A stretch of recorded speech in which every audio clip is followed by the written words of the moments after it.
من نفس واحدة وخلق منها زوجها وبث منهما رجالا كثيرا ونساء واتقوا الله الذي تساءلون به والأرحام إن الله كان عليكم رقيبا.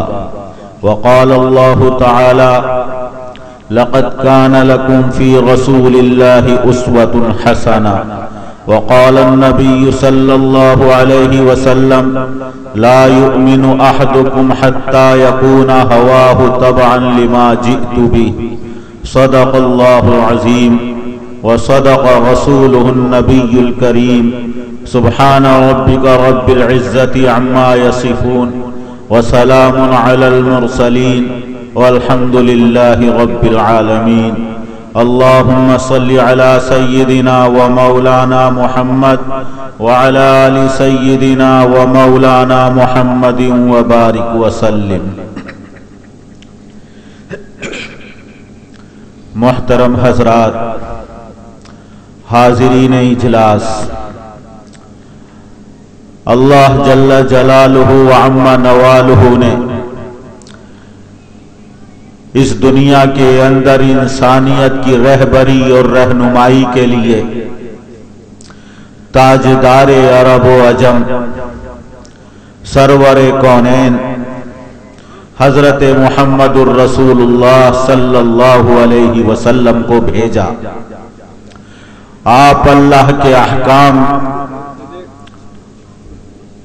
اور اللہ کے فرمان کو اس دنیا کے اندر لے کر آئے انسانیت کی رہنمائی اور رہبری کے لیے. حضور اکرم صلی اللہ علیہ وسلم نے اپنی پاک زبان سے ان اللہ کے احکام کو بیان کیا اور پوری انسانیت کی رہبری اور رہنمائی فرمائی. آپ کی ان تعلیمات میں اور اللہ کے احکامات میں ہمیں یہ سبق ملتا ہے کہ انسانوں کے اوپر کچھ تو اللہ تبارک و تعالیٰ کے حقوق ہیں اور کچھ حقوق وہ ہیں جو اللہ نے مخلوق سے مخلوق کو وابستہ کر رکھا ہے. مخلوق کے حقوق مخلوق کے اوپر عائد کر رکھے ہیں. دوسری چیز، انسان جن چیزوں کو اختیار کر کے اللہ کا محبوب اور اللہ کا پیارا بنتا ہے، جن کو ہم فضائل کے نام سے تعبیر کرتے ہیں کہ اگر ان کو اختیار کیا جائے تو اللہ کی رضا اور خوشنودی حاصل ہوتی ہے اور یہ اللہ کا بندہ اللہ کا محبوب اور اللہ کا پیارا بندہ بن جاتا ہے. وہ فضائل جو انسان کی ذاتی زندگی سے، انسان کے ذاتی کردار سے اور انسان کے چال چلن سے تعلق رکھتے ہیں، جس کو اختیار کرنے سے انسان کا وقار بلند ہوتا ہے، انسان کی عظمت اور انسان کی عزت میں چار چاند لگ جاتے ہیں، اور سب سے بڑی سعادت اور سب سے بڑی نیک بختی اور خوش نصیبی یہ ہے کہ وہ اللہ اور اللہ کے حبیب صلی اللہ علیہ وسلم کا محبوب بن جاتا ہے. تیسری چیز جو ہمیں آقا دو جہاں صلی اللہ علیہ وسلم کی تعلیمات میں ملتی ہیں وہ ہیں آداب. ہر کام کو ایسے خوش اسلوبی سے اور ایسے اچھے انداز سے ادا کرنا کہ جس کی ادا کرنے کی وجہ سے اس کی تعریف کی جائے، جس کی وجہ سے وہ مہذب بنے اور جس کے اختیار کرنے سے اس کی زندگی کا تمدن معلوم ہو، جس کو اختیار کرنے سے تمام انسانوں کو نہیں تمام مخلوق کو راحت اور آرام ملتا ہے. ان چیزوں کو اختیار کرنا جن کو ہم ادب کے نام سے تعبیر کرتے ہیں. اللہ تبارک و تعالی نے ہر انسان کے اوپر دوسری مخلوق کے کچھ حقوق رکھے ہیں. اللہ نے اس انسان کا تعلق پوری کائنات سے کیا ہے۔ قرآن کریم کے اندر اللہ نے فرمایا خلق لکم ما فی الارض جمیعا، ہم نے تمہارے لیے وہ تمام چیزیں پیدا کی ہیں جو زمین کے اندر ہیں، تمہارے فائدہ اٹھانے کے لیے، تمہاری منفعت کے لیے، جس سے تم خیر حاصل کرتے ہو، نفع اٹھاتے ہو، فائدہ اٹھاتے ہو۔ جب اللہ نے انسان کا تعلق اس کائنات ارضی کی ہر چیز سے، ہر مخلوق سے قائم کیا ہے، تو اب اس اللہ کے بندے اور انسان کا یہ فرض ہے کہ ان تمام چیزوں کے حقوق کا خیال رکھے۔ ایک انسان کا دوسرے انسان کے اوپر کیا حق ہے، والدین کے کیا حقوق ہیں، اولاد کے کیا حقوق ہیں، مہمانوں کے کیا حقوق ہیں، بیوی کا شوہر کے اوپر اور شوہر کا بیوی کے اوپر کیا حق ہے، اسی طرح غلاموں کے اور خادموں کے اور نوکر چاکروں کے کیا حقوق ہیں، مہمانوں کے کیا حقوق ہیں۔ غرض یہ کہ شریعت کے اندر اور حضور اکرم صلی اللہ علیہ وسلم کی تعلیمات میں ان حقوق کو تفصیل کے ساتھ بیان کیا گیا ہے۔ پھر اس کے ساتھ ساتھ جانوروں کے کیا حقوق، اور صرف جاندار مخلوق نہیں بلکہ جمادات اور نباتات، چاہے یہ پتھر ہو یا زمین سے پیدا ہونے والی گھاس پھوس ہو، ان تمام کے کیا حقوق ہیں، ان تمام حقوق کو ادا کیا جائے۔ حضور اکرم صلی اللہ علیہ وسلم کی تعلیمات کے اندر ہمیں یہ سبق ملتا ہے۔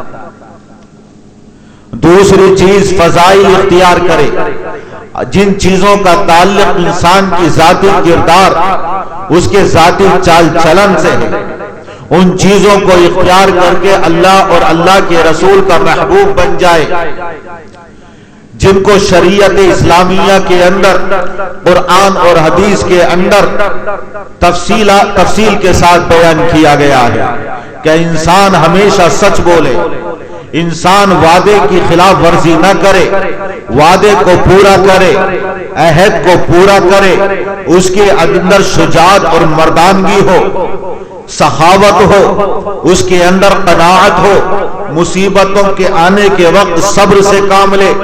اللہ تبارک و تعالی نعمت عطا فرماتا ہے تو اللہ کا شکر ادا کرے، یہ تمام چیزوں کو وہ اختیار کرے، اس کے اندر تحمل ہو، بردباری ہو، اس کے دل کے اندر تمام مخلوق کے لیے جذبہ محبت ہو، کسی کو وہ تکلیف نہ پہنچائے، ان چیزوں کو وہ اختیار کرے گا۔ یہ فضائل ہیں جن کی وجہ سے وہ اللہ کا محبوب بن جائے۔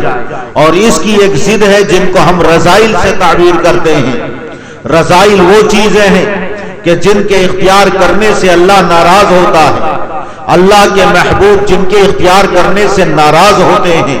قرآن کریم کے اندر کہیں ان کو فحشا کہا گیا، کہیں ان کو فاحشہ کہا گیا، کہیں ان کو منکر کہا، کہیں ان کو سو کہا، اور کہیں ان کو اسم کے نام سے، کہیں عدوان کے نام سے، کہیں خطیئہ کے نام سے تعبیر کیا گیا ہے اور بیان کیا گیا ہے۔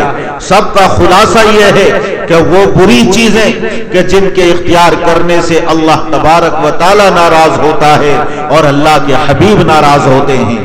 اور وہ برائیاں کیا ہیں کہ آدمی جھوٹ بولتا ہے، آدمی وعدہ خلافی کرتا ہے، ناپ تول میں کمی کرتا ہے، دوسروں کو ستاتا ہے، پڑوسیوں کو ایذا اور تکلیف پہنچاتا ہے، اپنے خادموں پر، نوکروں چاکروں پر ظلم کرتا ہے، اس کے اندر بخل ہے، اس کے اندر طمع ہے، اس کے اندر حرص ہے، اس کے اندر تحمل اور صبر نہیں، اس کے اندر بے صبری ہے، اس کے اندر کفران نعمت اور اس کے اندر ناشکری ہے، اس کے اندر بزدلی ہے۔ یہ تمام ایسی چیزیں ہیں کہ جن کے اختیار کرنے سے اللہ اور اللہ کے رسول ناراض ہوتے ہیں۔ اگر کسی انسان کی ذاتی زندگی کے اندر یہ رذائل آ جائیں تو اس انسان کی زندگی دنیاوی اعتبار سے بھی برباد ہو جاتی ہے اور اخروی زندگی بھی اس کی تباہ اور برباد ہو جاتی ہے۔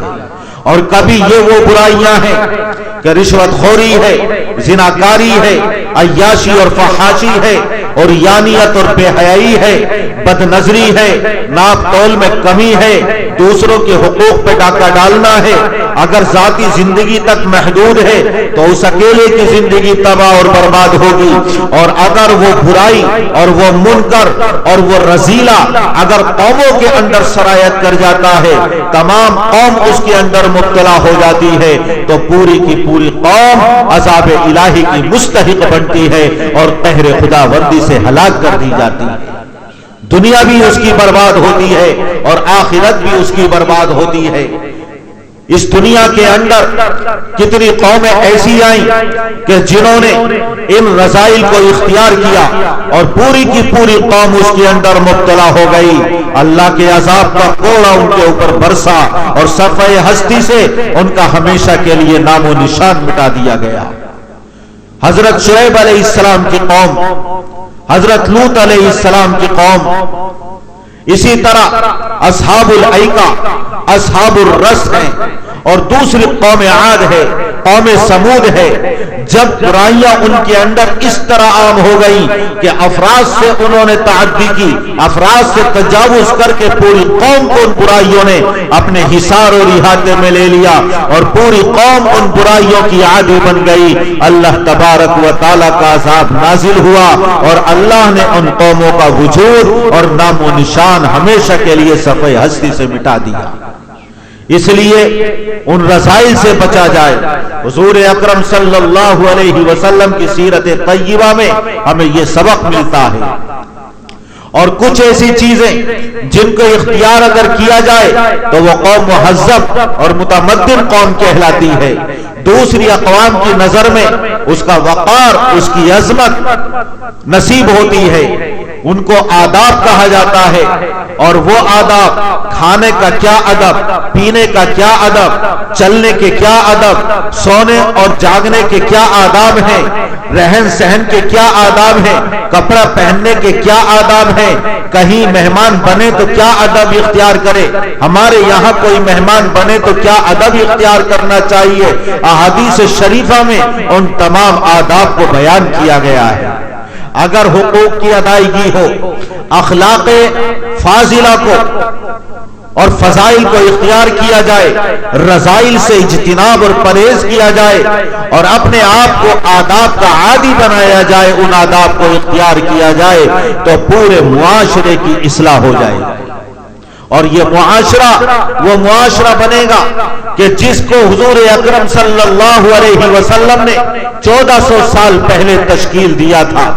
معاشرہ نام ہے افراد کے مجموعے کا، اور افراد کے مجموعے سے جماعت، سماج اور معاشرہ بنتا ہے۔ حضور اکرم صلی اللہ علیہ وسلم نے اپنے عہد مبارک میں اور دور نبوت میں انہی چیزوں کے ذریعے اور انہی تعلیمات کے ذریعے ایسا معاشرہ وجود میں بھی ایسا معاشرہ تشکیل دیا تھا کہ زمین اور آسمان ان کے دیکھنے کے لیے آج تک ترس رہے ہیں۔ اگر ان چیزوں پر ہم عمل کریں تو پھر وہی دور لوٹ آئے گا اور وہی معاشرے کی یاد تازہ ہو جائے گی جو معاشرہ 1400 سال پہلے حضور اکرم صلی اللہ علیہ وسلم نے بنایا تھا۔ لیکن ہمارے معاشرے کے اندر طرح طرح کی خرابیاں، برائیاں، رسوم و رواج کی چکر بندیاں اور اپنی اختراعی چیزیں اور اپنی ایجاد کرتا چیزیں جن کو دین کا جز سمجھنے لگے، زندگی کا جزو لا ينفق سمجھنے لگے، ان کو اختیار کیا جا رہا ہے اور شریعت کو پس پشت ڈال دیا گیا ہے۔ انہی چیزوں میں سے ہمارے معاشرے کے اندر ایک عبادت ایسی ہے کہ عبادت کا پہلو تو اس کے اندر مغلوب ہو گیا اور اس کے اندر مسرت و شادمانی کا اور دنیا کے رسوم و رواج کا اور دنیا کے رسوم و رواج کی جکڑ بندیوں کا اس کے اوپر پہلو غالب آ گیا ہے، اور وہ عبادت ہے نکاح کی۔ حضور اکرم صلی اللہ علیہ وسلم کی زندگی ہمارے آپ کے لیے نمونہ ہے. لقد کان لکم فی رسول اللہ اسوۃ حسنہ، کہ تمہارے لیے رسول اللہ صلی اللہ علیہ وسلم کی زندگی میں بہترین نمونہ ہے. ہر چیز کے اندر، عقائد سے لے کر معاشرت تک، چاہے عقائد ہو، عبادات ہو، اخلاق ہو، معاملات ہو، معاشرت ہو، کسی طرح کا بھی دین کا کوئی شعبہ ہو، آقا دو جہاں صلی اللہ علیہ وسلم نے ہمارے لیے نمونہ چھوڑا ہے. لقد کان لکم فی رسول اللہ اسوۃ حسنہ، جو اللہ نے قرآن کریم کے اندر بیان فرمایا، جو اللہ کے حبیب نے احادیث شریفہ کے اندر بیان فرمایا، حضور اکرم صلی اللہ علیہ وسلم کو ان چیزوں کے لیے عملی نمونہ بنایا ہے اور آپ نے کر کے دکھایا ہے. یہ نکاح وہ عبادت ہے کہ جو دنیا سے لے کر جنت تک جائے گی. یہ نکاح وہ عبادت ہے کہ اس سے طویل کوئی عبادت نہیں ہے. نماز کا ایک وقت مقرر ہے، حج کا ایک زمانہ اور ایک وقت مقرر ہے، دوسری عبادتوں کے اوقات بھی محدود ہیں اور مقرر ہیں. لیکن یہ نکاح ایسی عبادت ہے اور اتنی لمبی عبادت ہے کہ اس کا کوئی وقت مقرر نہیں. جب سے ایجاب و قبول ہوا اور رشتہ ازدواج میں یہ منسلک ہوئے ہیں، اس وقت سے لے کر تا حیات ہی نہیں بلکہ قیامت تک اور جنتوں میں جانے تک یہ عبادت برقرار رہتی ہے. اس دنیا کے اندر نکاح کرنے کے نتیجے میں حضور اکرم صلی اللہ علیہ وسلم نے فرمایا کہ یہ آدھا دین ہے. النکاح شطر الایمان، نکاح آدھا ایمان ہے. اذا تزوج العبد فقد استکمل نصف الدین فلیتق اللہ فی النصف الباقی. جب ایک اللہ کا بندہ نکاح کر لیتا ہے تو اپنے آدھے دین کو محفوظ کر لیتا ہے. اب آدھا دین تم تقوی کے ذریعے محفوظ کرو، تقوی اختیار کرو، تمہارا دین پورا کا پورا مکمل محفوظ ہو جائے گا. حضور اکرم صلی اللہ علیہ وسلم نے ایک حدیث میں ارشاد فرمایا، یا معشر الشباب من استطاع منکم الباءۃ فلیتزوج، کہ نوجوانوں کی جماعت تم میں سے جو طاقت رکھتا ہے نکاح کرنے کی، کہ اس کے اندر طاقت ہے، نفقے کی قدرت رکھتا ہے، سکنا اس کے پاس ہے، تو ظاہر ہے وہ نکاح کر لے. اس کا فائدہ دینی دنیاوی دونوں فائدے ہیں. تمہاری نگاہ بھی محفوظ ہو جائے گی، تمہاری شرمگاہ بھی محفوظ ہو جائے گی. فَإِنَّهُ أَغَضُّ لِلْبَصَرِ وَأَحْسَنُ لِلْفَرْجِ، اور یہ دونوں چیزیں محفوظ ہو گئی تو تمہاری آخرت میں کامیابی اور کامرانی کی ضمانت ہے. یہ سرکار دو عالم صلی اللہ علیہ وسلم کے فرمان ہیں اور آپ کے پاک ارشادات ہیں. لیکن یہ عبادت ہم نے اس کو ایک مسرت و شادمانی اور ہنگامہ آرائی کا اور لطف اندوزی کا ایک ذریعہ سمجھ لیا ہے. سماج اور معاشرے کا بگاڑ، سماج اور معاشرے کا فساد، ہماری برادری کے رسوم و رواج اس نکاح کی عبادت کے اندر اس درجے سرایت کر گئے ہیں کہ بار بار علماء کرام کے بتانے سے، قرآن کریم کے احکام اور میرے آقا کی تعلیمات کے سنانے کے باوجود اور شریعت مطہرہ میں کس کے اندر عبادت کا پہلو غالب، اس عبادت کو کس طریقے سے انجام دیا جائے بتانے کے باوجود ایک مسلمان کی رگ حمیت نہیں پھڑکتی. آخر کیا بات ہے، اپنے آپ کو اس نکاح کے لیے کیوں آمادہ نہیں کر پا رہا ہے جس نکاح کی حضور اکرم صلی اللہ علیہ وسلم نے تعلیم دی ہے؟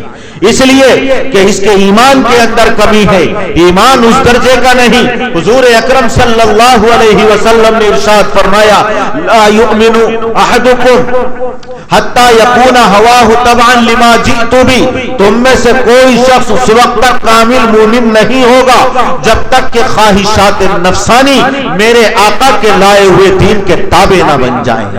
ہم نے خواہشات نفسانی کہ ہم اسیر بن گئے اور ہم نے آقا کی تعلیمات کو پامال کر دیا. چاہیے تو یہ تھا کہ اپنے جذبات کو، اپنی خواہشات کو، اپنی نفسانیت کو، اپنی برادری کے رسوم اور رواج کو، معاشرے کے بگاڑ اور فساد کو اپنے پیروں تلے رون دیتے تھے اور حضور اکرم صلی اللہ علیہ وسلم کی تعلیمات کو اپنی آنکھوں کا سرما بناتے اور اپنے سینے سے لگاتے، دنیا کے اندر بھی عزت ملتی اور آخرت کے بھی اندر عزت ملتی۔ کتنے واقعات سادگی کے ساتھ نکاح کرنے کے ہوں گے جو احادیث شریفہ کے اندر بیان کیے گئے ہیں۔ نکاح کے خطبے میں 3 آیتیں تلاوت کی جاتی ہیں اور تینوں آیتوں کے اندر نکاح کا کوئی تذکرہ نہیں۔ آخر کیا بات ہے کہ حضور اکرم صلی اللہ علیہ وسلم نے ایسی 3 آیتوں کا انتخاب فرمایا کہ جس کے اندر نکاح کا تذکرہ نہیں، قدر مشترک چیز تقوی اس کے اندر پایا جا رہا ہے، اور 3 ہی آیتوں کا انتخاب کیا، اس لیے کہ نکاح کے درجے، نکاح کی منزلیں اور مرحلے 3 ہیں۔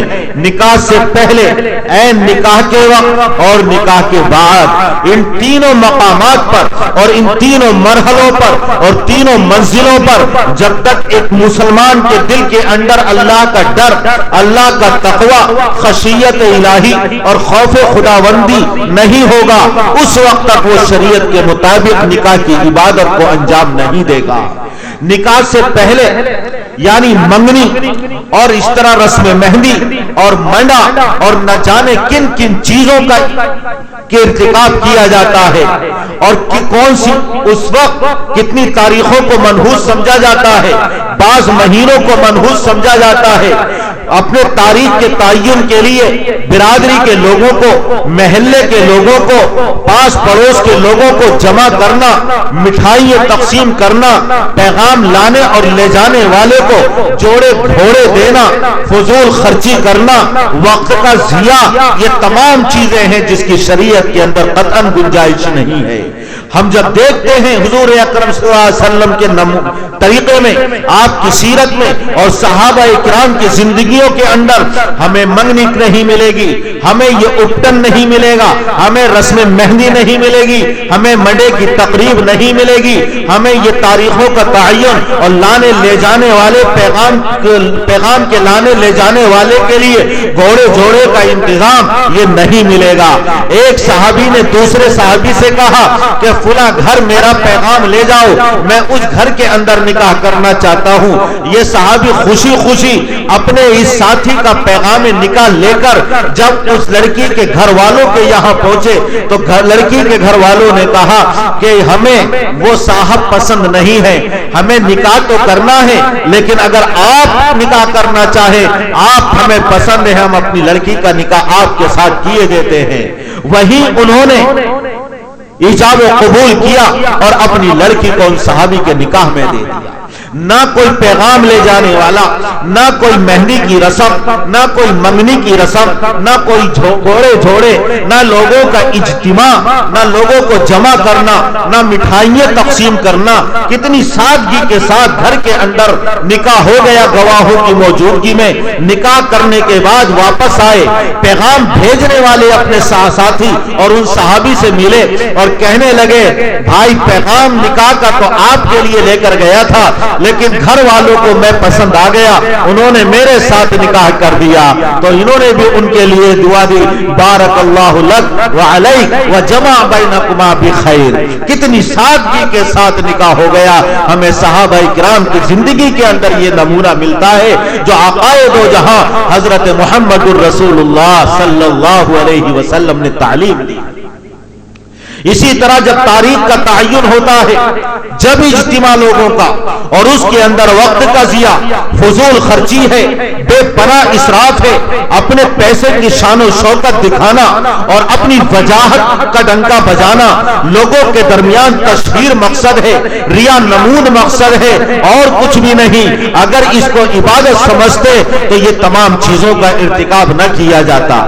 اور پھر اس کے ساتھ جہالت اس درجے پہنچ گئی کہ بعض مہینوں کو منحوس سمجھتے ہیں، جیسے ذوالقعدہ کے مہینے کو منحوس سمجھا جاتا ہے۔ کہتے ہیں بھئی یہ خالی کا چاند ہے، اس کے اندر ہم نکاح نہیں کریں گے۔ ارے وہ ذوالقعدہ کا مہینہ جس کے اندر آقائے دو جہاں حضرت محمد الرسول اللہ صلی اللہ علیہ وسلم نے 3 عمرے کیے ہیں، آپ نے 4 عمرے کیے، ان میں سے 3 عمرے صرف اس ایک مہینے کے اندر ذوالقعدہ ہی کے مہینے میں کیے ہیں۔ حضور اکرم صلی اللہ علیہ وسلم نے جس مہینے کے اندر 3 عمرے ادا کیے ہو وہ منحوس کیسے ہو سکتا ہے؟ اسے خالی کا مہینہ کہا جاتا ہے، سفر کے مہینے کو منحوس سمجھا جاتا ہے، اس کے اندر چہلم منایا جاتا ہے۔ اسی طرح محرم کے مہینے کو منحوس سمجھا جاتا ہے، صرف اس جہالت کی بنا پر کہ حضور اکرم صلی اللہ علیہ وسلم کے نواسے کربلا کے میدان میں اس مہینے کے اندر شہید ہوئے ہیں۔ ارے حضرت حسین رضی اللہ تعالی عنہ کی شہادت کی وجہ سے یہ مہینہ منحوس بن گیا۔ اللہ تبارک و تعالی نے اس زمین اور آسمان کو بنانے سے پہلے 12 مہینے سال کے اندر مقرر کیے ہیں، اور اس میں سے 4 مہینے قابل احترام اسی وقت اللہ تعالی نے بنائے جب زمین اور آسمان کو وجود بخشا، اور ان 4 مہینوں میں سے ایک مہینہ قابل احترام اور عظمت اور مقدس عظمت والا اور مقدس مہینہ محرم الحرام کا مہینہ ہے۔ محرم الحرام، حرام اس لیے کہا جاتا ہے کہ یہ حرمت والا مہینہ، عظمت والا مہینہ، یہ مقدس مہینہ، قابل احترام مہینہ ہے۔ حضرت حسین رضی اللہ عنہ کی شہادت کی بنا پر اس مہینے کو منحوس کہا جانے لگا۔ اگر یہ منحوس ہو گیا ان کی شہادت کی وجہ سے تو حضرت عمر رضی اللہ تعالی عنہ کی شہادت مدینہ منورہ کے اندر ہوئی ہے، حضور اکرم صلی اللہ علیہ وسلم کے منبر پر ہوئی ہے۔ حضرت عمر یہ دعا فرماتے تھے کہ اللہ مجھے شہادت کی موت عطا فرما لیکن اپنے حبیب کے شہر میں عطا فرما۔ اللہ تعالی نے دعا قبول فرمائی اور اپنے حبیب کے شہر مقدس کے اندر حضرت عمر فاروق کی شہادت ہوئی ہے۔ تو کیا میرے آقا کا شہر اور میرے آقا کا منبر و محراب کیا منحوس ہو جائے گا؟ والعیاذ باللہ، ہرگز نہیں، بلکہ قابل احترام ہے مدینہ منورہ، قابل احترام ہے میرے آقا کا منبر و محراب، قابل احترام ہے مسجد نبوی، اور قابل احترام اور حرمت والا ہے یہ محرم کا مہینہ، اس وقت سے جب اللہ تعالی نے زمین اور آسمان کو وجود بخشا تھا۔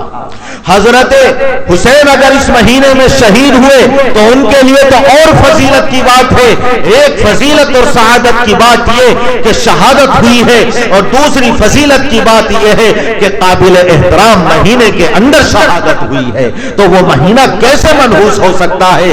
اس مہینے کو منحوس کہا جاتا ہے، اور پھر اس کے اندر نکاح بیاہ شادی کو کرنے کو یہ سمجھا جاتا ہے کہ اگر کر لیا گیا تو کوئی ناگہانی مصیبت آ جائے گی، کوئی ناگہانی آفت آ جائے گی، کوئی قیامت ٹوٹ پڑے گی، اس لیے اس مہینے کے اندر نکاح وغیرہ کی تقریبات کو منعقد نہیں کیا جاتا ہے۔ کوئی وقت منحوس نہیں، اگر منحوس ہے تو وہ وقت سب سے بڑا منحوس ہے جس وقت کے اندر اللہ کے بندے تیری زندگی اور تیری زندگی کا لمحہ اللہ کی نافرمانی میں گزرا، جس وقت کے اندر اس اللہ کے بندے نے شراب پی ہے وہ وقت منحوس ہے، جس وقت کے اندر بدکاری میں مبتلا ہوا وہ وقت منحوس ہے، جس وقت کے اندر اس نے جوا کھیلا ہے وہ وقت منحوس ہے، جس وقت کے اندر کسی کو ایذا تکلیف پہنچائی اس کے لیے وہ وقت منحوس ہے، جس وقت کے اندر اس نے نماز اور روزوں کو چھوڑا اس اللہ کے بندے کے لیے وہ وقت منحوس ہے، ہر ایک کے لیے منحوس نہیں ہے۔ اللہ تبارک و تعالی نے وہ اوقات جن اوقات کے اندر اللہ کے بندوں نے اللہ کی نافرمانی کی ان کے لیے منحوس قرار دیا ہے۔ قرآن کریم کے اندر جب قوم عاد کا تذکرہ کیا گیا، وَأَرْسَلْنَا عَلَيْهِمْ رِيحًا صَرْصَرًا، ہم نے ان کے اوپر تیز و تند ہواؤں کو اور آندھیوں کو بھیجا جو ان کو آسمانوں کے بلندیوں پر لے جاتی تھی اور اوپر سے پٹک دیا کرتی تھی۔ تو ان کے حق میں وہ دن منحوس تھے۔ قرآن کریم میں دوسری جگہ فرمایا وَأَمَّا عَادٌ فَأُهْلِكُوا بِرِيحٍ صَرْصَرٍ عَاتِيَةٍ سَخَّرَهَا عَلَيْهِمْ 7 لَيَالٍ و 8 أَيَّامٍ حُسُومًا۔ سبعۃ لیال 7 راتیں اور 8 دن تک اللہ نے ان کے اوپر تیز و تند آندھیوں کو بھیجتا رہا اور اس قوم کو ہلاک کر دیا. تو پورے ہفتے وہ اللہ کے عذاب میں مبتلا رہی تو کیا پورے ہفتے کے تمام دن منحوس ہو جائیں گے؟ ہرگز نہیں. وہ قوم اللہ کی نافرمانی میں مبتلا تھی اس لیے وہ ہفتہ اس قوم کے لیے منحوس رہا. جس دنوں میں انہوں نے اللہ کی نافرمانی میں زندگی گزاری وہ دن ان کے لیے منحوس تھے. اور جو اللہ کی اطاعت اور فرما برداری کرتا ہے جس وقت کے اندر بھی وہ وقت اس کے لیے سعادت کا وقت ہے، نیک بختی کا وقت ہے، اس کے لیے اس کے اندر خوش قسمتی اور خوش نصیبی ہے. اس لیے اللہ نے کسی وقت کو منحوس نہیں بنایا. طاعت اور نافرمانی کے اعتبار سے وہ زمانہ اور وہ وقت اور وہ مقام منحوس بھی بن جاتا ہے اور خیر و برکت والا بھی بن جاتا ہے. اس لیے یہ سمجھنا کہ ان دنوں کے اندر نکاح وغیرہ کی تقریبات نہ کی جائیں. اگر کہیں گے تو یہ نحوست والے دن ہوں گے اور اللہ کی طرف سے کوئی ناگہانی آفت آ جائے گی، خیر و برکت سے یہ نکاح محروم رہے گا. اس خیال کو ذہن سے نکال دیں. تو کچھ چیزیں تو ایسی ہیں جو نکاح سے پہلے کی جاتی اور کچھ چیزیں ایسی ہیں جو عین نکاح کے وقت انجام دی جاتی ہیں.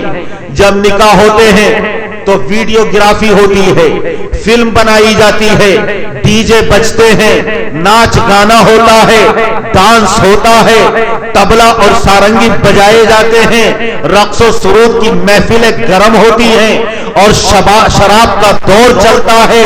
یہ اگر اللہ کا ڈر اور اللہ کا خوف نہیں ہے تو اس نکاح کی عبادت کو خرافات کا ملغوبہ بنا دیا جاتا ہے.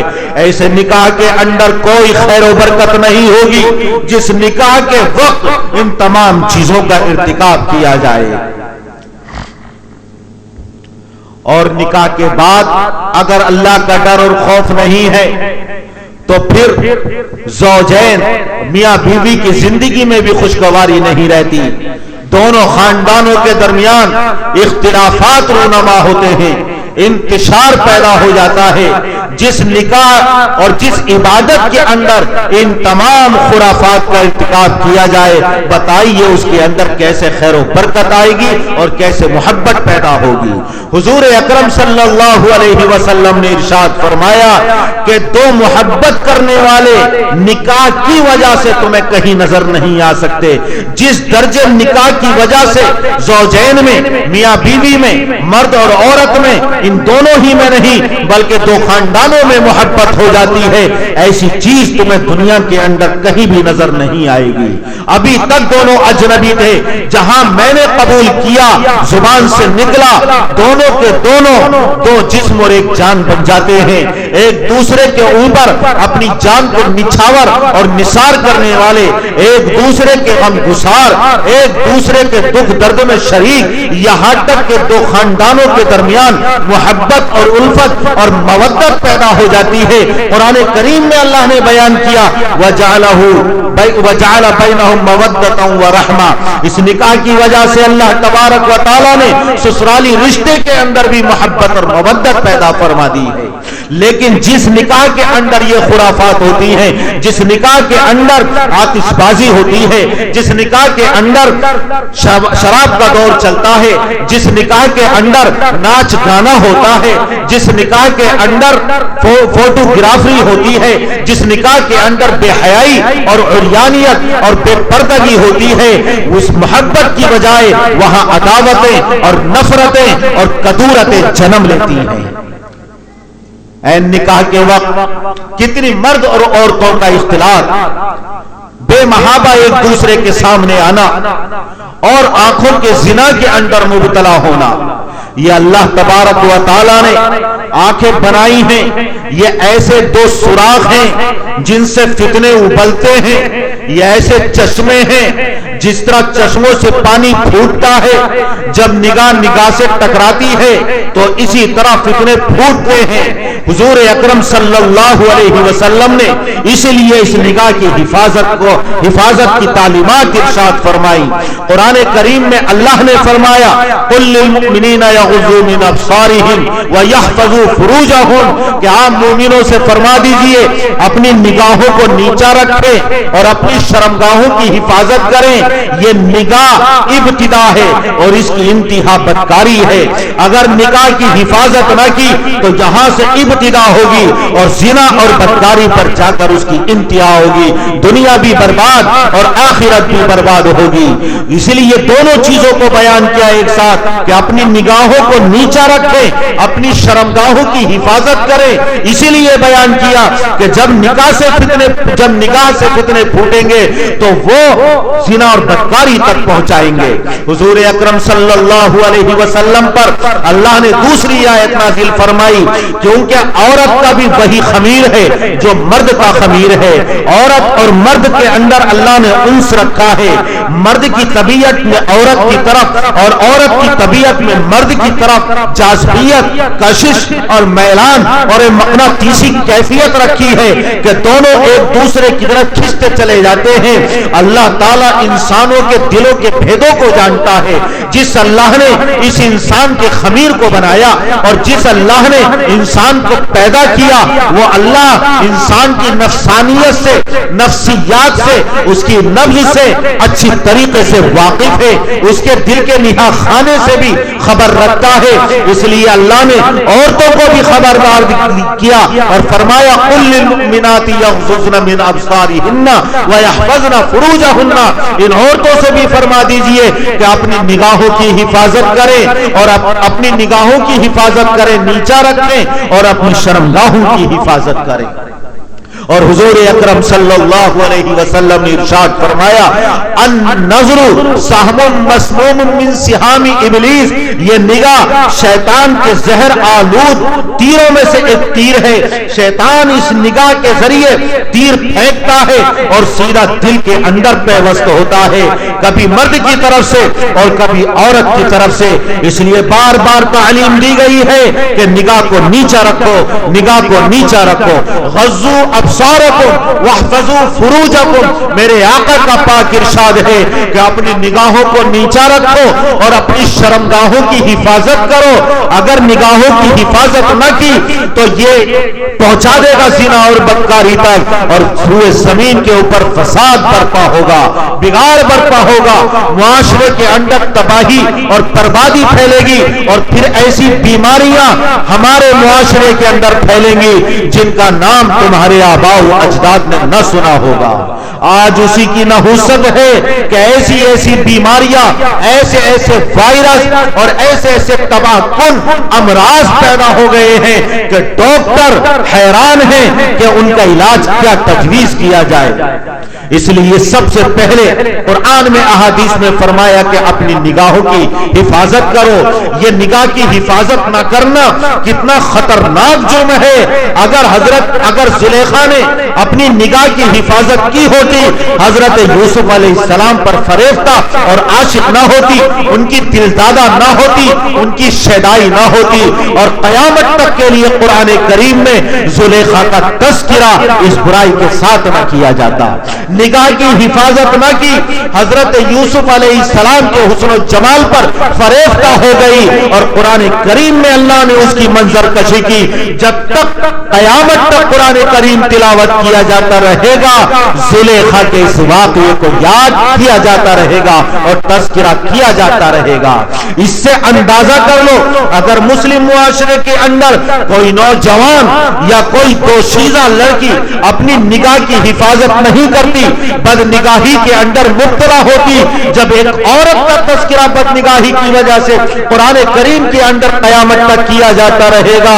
اسی طرح اگرچہ وحی کا نزول تو بند ہو گیا ہے، لیکن نگاہ کی حفاظت نہ کرنے کے نتیجے میں کہیں ایسا نہ ہو کہ اس لڑکے یا لڑکی کا تذکرہ بدنامی کے ساتھ رہتی نسلوں تک کیا جاتا رہے۔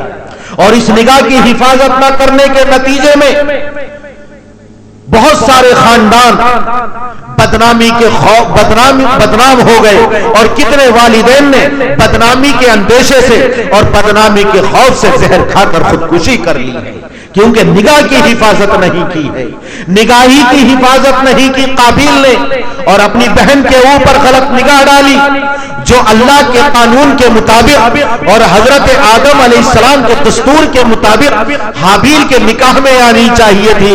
اس بد نگاہی کی وجہ سے اپنے سگے حقیقی بھائی کو قتل کر دیا۔ اب جو بھی اس قتل کا گناہ کرے گا قیامت تک قابیل کی گردن میں ڈالا جاتا رہے گا۔ اس بد نگاہی کے انجام نے کہاں تک پہنچایا ہے؟ کتنے تاریخ کی کتابوں کے اندر واقعات لکھے ہوئے ہیں۔ نگاہ کی حفاظت نہ کی تو مؤذن عیسائی ہو کر مرا ہے، بد نگاہ کی حفاظت نہ کی تو ایک شخص ہے مرض الموت میں مبتلا، بستر مرگ پر پڑا ہوا ہے، عالم نزع طاری ہے، سکرات الموت اس کے اوپر طاری ہے، تشنج کا عالم ہے، والتفت الساق بالساق الی ربک یومئذ المساق۔ فرشتے کہہ رہے ہیں پنڈلی پر پنڈلی مار رہا ہے، اور فرشتے کہہ رہے ہیں اب پروردگار کی طرف روانگی کا وقت ہے، اور دنیا کے تمام چیزوں کے اوپر پردہ ڈال دیا گیا۔ ایک انوکھا عالم اس کی آنکھوں کے سامنے ہے، عالم برزخ ہے، عالم آخرت ہے، جہنم کے بھڑکتے ہوئے شعلے، دہکتے ہوئے انگارے، خطرناک اللہ کا تیار کرتا عذاب ہے۔ چونکہ بدنگاہی اس نے دنیا کے اندر اپنی زندگی میں کی تھی، اب مرنے کے وقت اس کو کلمے کی تلقین کر رہے ہیں، لیکن زبان پر اس کا کلمہ لا الہ الا اللہ نہیں آ رہا ہے۔ پوچھنے پر وہ بتاتا ہے میں زندگی میں بد نظری کرتا رہا، اسی کی نحوست ہے کہ آج میری زبان پر کلمہ نہیں آ رہا ہے اور کلمہ نصیب نہیں ہو رہا ہے۔ ایک حافظ قرآن نے جب بدنگاہی کی ہے تو بدنگاہی کے نتیجے میں 40 سال کی عمر کو پہنچا ہے، تو اللہ تعالیٰ نے اس کی پاداش اور اس کی نحوست کی وجہ سے قرآن کریم کو اس کے سینے سے نکال دیا ہے۔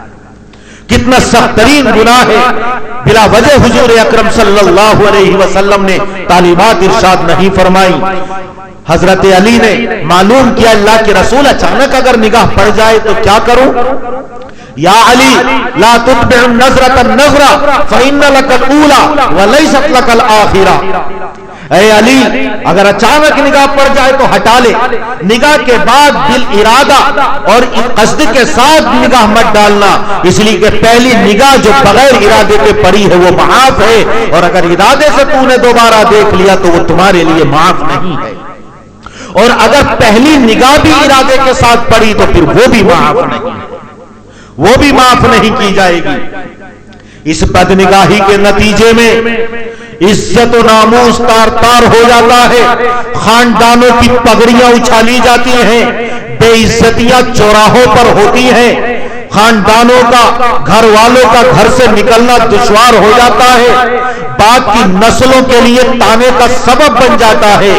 اس لیے نوجوانوں اور میری ماں اور بہنوں خاص طور سے اپنی نگاہوں کی حفاظت کرو۔ اگر نگاہ کی حفاظت کر لی تو اللہ کے رسول صلی اللہ علیہ وسلم نے جنت کی ضمانت لی، جنت کی ضمانت لی ہے اس شخص کے لیے جو اپنی نگاہ کی حفاظت کر لے۔ آپ نے ارشاد فرمایا اگر کوئی مرد کسی عورت کے حسن و جمال کو دیکھے اور نظر پڑ جائے اور پھر اپنی نگاہ کو اللہ کے ڈر سے، اللہ کے خوف سے، آخرت کو یاد کر کے فوراً اگر ہٹا لیتا ہے، اللہ اس کے دل کے اندر ایک حلاوت ایمانی پیدا فرما دیتا ہے، ایک ایمان کی شیرینی اس کے دل کے اندر پیدا فرماتا ہے، اپنے دل کے اندر ایک مٹھاس، ایک شیرینی اور ایک حلاوت کو وہ محسوس کرتا ہے۔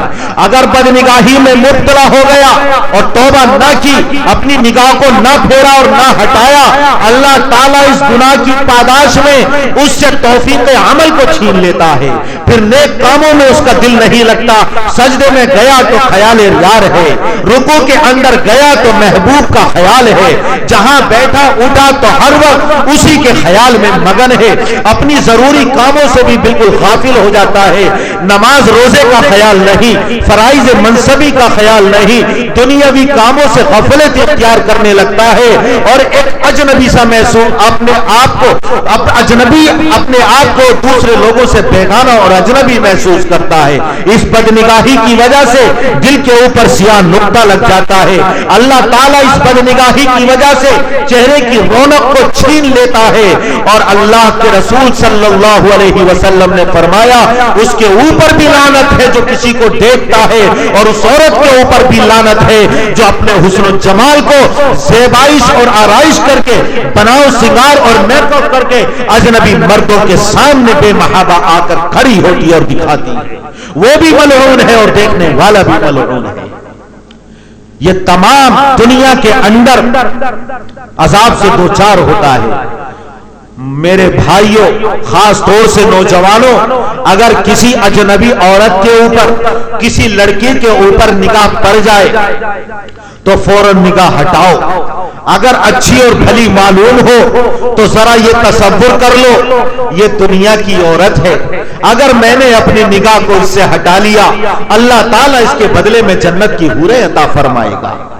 یہ دنیا کی عورت ہے جو ہر مہینے ناپاکی کے دن گزارتی ہے، اگر چند دن نہ نہائے تو بغل کے اندر بدبو، پسینے میں بدبو، کپڑوں کے اندر بدبو، اگر بالوں میں کنگھی نہ کرے تو بالوں میں جھوئیں پڑ جائیں، اس کی ریٹ نکلتی ہے، اس کا تھوک نکلتا ہے، تمام گندگیوں سے یہ آلودہ ہے۔ اگر اپنی نگاہ کی حفاظت کر لی اس کے بدلے میں اللہ ایسی حوریں عطا فرمائے گا کسی نے نہیں دیکھا، بڑی حسین اور خوبصورت ہوں گی، کبھی ان کے اوپر گندگی کا گزر نہیں، جن کے اوپر ناپاکی کے ایام نہیں آئیں گے، گندا دہنی نہیں، بغلوں میں بدبو نہیں، پسینہ مشک اور عنبر سے زیادہ خوشبودار، ایسی حسن و جمال والی کہ اگر اپنی انگلی کا پوروا آسمان کے نیچے کر دے تو چاند اور سورج کی روشنی ماند پڑ جائے، اگر اپنے روپٹے کا ایک کونا اس دنیا کے اندر ظاہر کر دے تو پورا عالم خوشبو سے مہک اٹھے، اگر اپنے کنگن ہاتھ کے دنیا کے اندر ظاہر کر دے تو پوری دنیا منور اور روشن ہو جائے، اور چاند اور سورج کی روشنی اس کے سامنے ماند پڑ جائے، جس کو کسی انسان نے چھوا نہیں، کسی جن نے اس کو چھوا نہیں۔ اللہ تعالیٰ ایسی پاک حوریں اور پاک بیویاں میری نگاہ کے ہٹانے کی وجہ سے جنت میں عطا فرمائے گا۔ یہ تصور کر لے، اور یہ بھی تصور کر لے کہ یہ دنیا کی عورت صرف ہماری جائز ضرورت پورا کرنے کے لیے اللہ نے پیدا کی، ہم اس کے حق ادا کریں، یہ ہمارے حق ادا کرے، لیکن کتنے دنیا کے حسین، کتنے دنیا کے ناظرین اور کتنے دنیا کے محجبین اور ایسے حسن و جمال کے اعلیٰ شاہکار کہ جن کے حسن و جمال کی اس دنیا کے اندر پرستش اور پوجا کی گئی کہ جن کے چہروں سے نگاہیں ہٹنے کا نام نہیں لیتی، انجام کیا ہوا کہ جو وہ قبر کے حوالے کر دی گئی، ان کے وہ خوبصورت آنکھوں کے حلقے کیڑے مکوڑوں کا گھر بن گئے، ان کے خوبصورت رخسار کیڑے مکوڑوں کی غذا بن گئے، ان کے حسین جمیل جسم کو مٹی کھا گئی اور ہڈیاں بھی نہیں رہی، خاک میں مل گئی، نیست و نابود ہو گئی۔ میں ایسی فانی اور ایسی زائل ہونے والے حسن و جمال سے کیوں محبت کروں؟ اپنی جائز ضرورت اس کے حقوق کی ادائیگی کے ساتھ پورا کروں، اور آخرت میں اللہ تعالیٰ اس حرام سے بچنے کے نتیجے میں مجھے ایسی بیویاں اور ایسی حوریں عطا فرمائے گا۔ غرض یہ کہ اپنی نگاہوں کی حفاظت کریں۔ شادی بیاہ کے اندر چونکہ غفلت کی بنا پر یا پھر جانتے اور بوجھتے مرد اور عورتوں کا اختلاط، مرد اور عورتوں کا اجتماع، اور پھر نگاہوں سے نگاہیں ٹکراتی ہیں اور فتنے جنم لیتے ہیں، اور پھر برائیاں معاشرے کے اندر پھیلتی ہیں اور ایک معاشرے کے فساد تک نوبت پہنچتی ہے، بدکاری اور زنا تک نوبت پہنچتی ہے۔ اس لیے اس شادی بیاہ کے موقع پر خاص طور سے ہم اس بات کا التزام کریں کہ مرد اور عورتوں کا اختلاط نہیں ہونا چاہیے۔ میری مائیں اور بہنیں بھی باپردہ رہے، تمہارا حسن و جمال تمہارے شوہروں کی امانت ہے، تمہاری عزت و ناموس اور آبرو تمہاری شوہروں کی امانت ہے، اس کی حفاظت کرو، اگر اس کی حفاظت کی تو اللہ تعالیٰ آخرت کے اندر تمہیں جنت عطا فرمائے گا، اللہ کی رضا اور خوشنوسی بھی نصیب ہوگی۔ غرض یہ کہ نکاح کے پہلے بھی بہت ساری خرافات، عین نکاح کے وقت بھی بے پناہ اللہ کی نافرمانیوں کا ارتکاب کیا جاتا ہے، اور نکاح کے اندر ایک چیز یہ بھی ہے کہ مال و دولت کی وجہ سے یا خاندانی شرافت اور حسب و نسب کو دیکھ کر نکاح کیا جاتا ہے۔ حضور اکرم صلی اللہ علیہ وسلم نے ارشاد فرمایا، اذا خطب احدکم من ترضون دینہ وخلقہ فزوجوہ، جب تم میں سے تمہاری لڑکی کو یا تمہارے لڑکے کو کوئی ایسا پیغام نکاح دے جس کی دینی اور اخلاقی اعتبار سے تم اس سے خوش ہو، اس کے دین کو بھی پسند کرتے ہو، اس کے اخلاق کو بھی پسند کرتے ہو، تو اس سے نکاح کر دو۔ اگر ایسا نہ کیا تو زمین کے اندر فساد برپا ہوگا، کیونکہ بدکاری کا دروازہ کھلے گا۔ تنکح المرأۃ لاربع، عورت سے 4 چیزوں کی وجہ سے نکاح کیا جاتا ہے، کبھی حسن و جمال کی وجہ سے، کبھی مال و دولت کی وجہ سے، کبھی حسب اور نسب کی وجہ سے، کبھی دینداری کی وجہ سے۔ حضور اکرم صلی اللہ علیہ وسلم نے فرمایا، فاظفر بذات الدین تربت یداک، دیندار کو اختیار کرنا، اگر نہ کیا تو دنیا اور آخرت کے اندر ذلیل اور رسوا ہو جاؤ گے۔ طبرانی کی ایک حدیث اور روایت ہے، جو مال و دولت کی وجہ سے نکاح کرتا ہے فقر و فاقے میں مبتلا ہو جائے گا، جو حسب اور نسب اور خاندانی شرافت اور عزت کی وجہ سے نکاح کرتا ہے اس کو ذلت و رسوائی کا منہ دیکھنا پڑے گا، جو حسن و جمال کی وجہ سے نکاح کرتا ہے چند روز کے بعد یہ حسن و جمال زائل ہو جائے گا۔ اس لیے اگر نکاح کرو تو دیندار کو اختیار کرو، دیندار لڑکے کو اور دیندار عورت کو اختیار کرو، اسی کے اندر دنیا بھی اور اخروی کامیابی ہے۔ حضرت مولانا احمد علی لاہوری رحمت اللہ علیہ دارالعلوم دیوبند کے اندر پڑھتے ہیں، دور طالب علمی کا زمانہ ہے۔ ایک خاندان کو اپنی لڑکی کے لیے لڑکے کی ضرورت تھی، وہ تلاش کرتے کرتے پنجاب سے دیوبند پہنچے۔ مولانا احمد علی لاہوری ابھی پڑھ رہے تھے، حضرت شیخ الہند رحمت اللہ علیہ کے خاص شاگردوں میں ہیں، ان سے آ کر کہا کہ ہمیں اپنی لڑکی کے لیے ایک لڑکے کی ضرورت ہے۔ دارالحدیث میں لے گئے، دیکھا ان لڑکوں میں انتخاب کر لو، نگاہ احمد علی لاہوری کے اوپر جا کر ٹک جاتی ہے۔ ان سے اکیلے میں حضرت شیخ الہند رحمت اللہ علیہ نے فرمایا، بیٹے نکاح کرنا چاہتے ہو؟ کہنے لگے، میں ایک غیر مسلم گھرانے سے تعلق رکھتا ہوں، اکیلا مسلمان ہوں، پورا کا پورا خاندان کافر ہے، میرے پاس کچھ نہیں، تہی دست مفلس اور تلاش ہوں، ایک جوڑی کپڑے کے علاوہ میرے پاس کچھ نہیں، مجھ جیسے نادار غریب کے نکاح میں اپنی لڑکی دینے کو کون پسند کرے گا؟ حضرت شیخ الہند نے فرمایا، بیٹے اگر کوئی تمہارا نکاح کرنا چاہے اور لڑکی دینا چاہے تو کہنے لگے پھر مجھے انکار نہیں ہے۔ کہا تیاری کرو، لہذا نکاح کا اعلان کر دیا گیا کہ کل عصر کے بعد مسجد کے اندر نکاح پڑھایا جائے گا۔ شاگردوں میں کو بھی علم ہو گیا، طلبہ کو، ساتھیوں کو۔ ایک دوست ان کا کہنے لگا کہ میرے نئے کپڑے پہن لو نکاح کے وقت تک کے لیے، کہا کہ نہیں، میرے ہونے والے سسر نے مجھے انہی پرانے کپڑوں کے اندر دیکھا ہے، اگر میں تمہارے کپڑے پہن کر نکاح کی تقریب میں جاؤں گا، نکاح کی مجلس میں جاؤں گا، یہ دھوکہ دینا ہوگا، اس لیے انہی کپڑوں کو پہنے رہوں گا۔ کہا اچھا پرانے ہیں، میلے ہیں، دھو لو۔ لہذا انہوں نے دھو لیا، آسمان ابر آلود ہو گیا، تھوڑا سردی کا زمانہ تھا، کپڑے سوکھ نہیں پائے، ہلاتے رہے، سکھاتے رہے، لیکن پھر بھی نہ سوکھے، انہی کو پہن کر مسجد کے اندر نکاح کی مجلس میں پہنچے۔ سسر نے جب دیکھا کہ یہ وہی طالب علم کل بیٹھا ہوا تھا انہی کپڑوں میں لیکن میلے تھے، آج بھی انہی کپڑوں میں ہیں لیکن دھلے ہوئے اور گیلے ہیں، پھر بھی فرماتے ہیں میرے سسر کا دل بھی کیسا تھا،